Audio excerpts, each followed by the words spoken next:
part of Vegan Fit for Life, and I am so happy to connect with you. I was able to completely transform my life in a positive manner by finding the gym and by changing my nutrition so that I was eating appropriately for my body. And I am very happy and very excited to be able to share that with you. Thanks for joining us.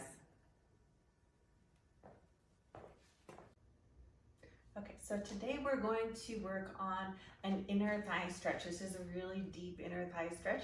It's actually a yoga posture called frog.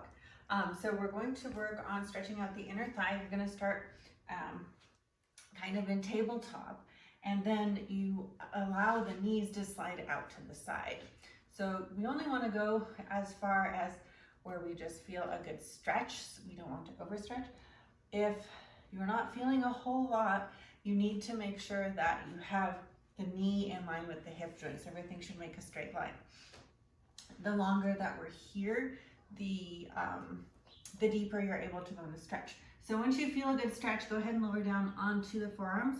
Make sure you're lifting up and out of the shoulder joint. That way we're not putting stress into the shoulder joint.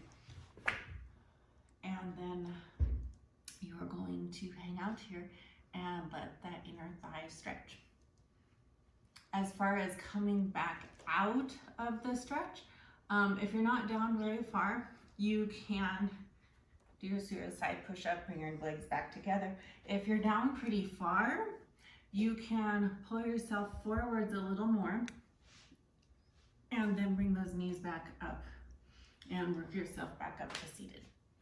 So that is your stretch frog for the inner thigh. So we're going to do it's a yoga pose called lizard, or it's also called dragon and yin, but it's really, really good for stretching out the hip flexor and also the adductors as well as the piriformis. So you go down to like what is traditionally, what you would do for a hip flexor stretch. And then you're going to place both your hands on the floor. You're going to wiggle that back leg back. And you're going to take your hand on the inside of the foot, heel toe that foot out a little bit, but you also want to make sure that that toe is up above the fingers of your hands that are supporting. If this feels pretty good, you can go ahead and walk the back leg back a little bit more. That's going to give you more of a stretch. It's a little too far. And then you want to flex the foot and let the knee fall out. So there's where you get the adductor stretch. You can support yourself with your hands. If this is not enough, you can go down onto your forearms and you're holding. So at this point, you should feel stretch on the hip flexor of the back leg, the inner thigh, the adductor, the groin area of the front leg, as well as the piriformis.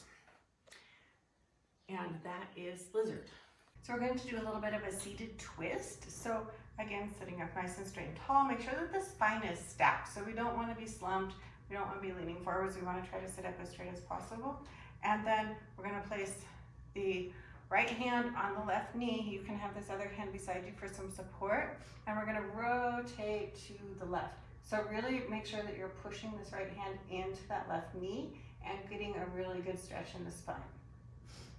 Good. And then the other side, same thing. So rotate, hold, press, try to twist a little more, and back to center. We're going to do a seated hamstring stretch.